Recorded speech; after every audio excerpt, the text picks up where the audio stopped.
Kung sawa ka na magsuot ng noise cancelling headset kasi masakit sa tenga and sa ulo pag matagal na nating suot, yan, check mo tong USB speakerphone mic na nabili natin dito sa TikTok. Maganda dito, no? And meron na siyang speaker, so rinig mo yung kausap mo habang rinig ka rin niya kasi meron na rin siyang dalawang noise cancelling na mic. Kabilaan po yan, so 360 degree, kaya niya ma-pick up yung voice mo. And then meron na rin siya mga volume buttons dito and then yung mute button na very useful pag meron tayong kausap. And by the way, ito na rin po mismo yung ginagamit ko na pang voice over dito sa video. So kung ano po yung naririnig nyo, ito po yung mic quality niya. Madali lang din po itong gamitin, no? Plug and play lang siya via Type-C port.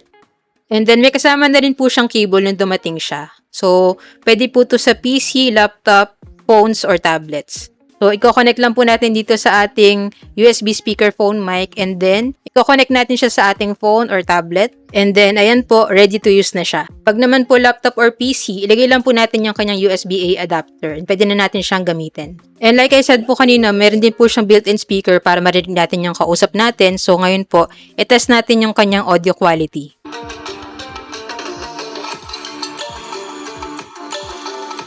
So, kung interested din po kayo sa ganitong speakerphone mic, check nyo na lang po dyan sa Yellow Basket. Diyan ko nabili yun sa akin para same quality and legit store din yung mapagbilan nyo. So, yun lang, sana nakatulong tong video. If you have any other questions, just let me know in the comments and follow for more tech content.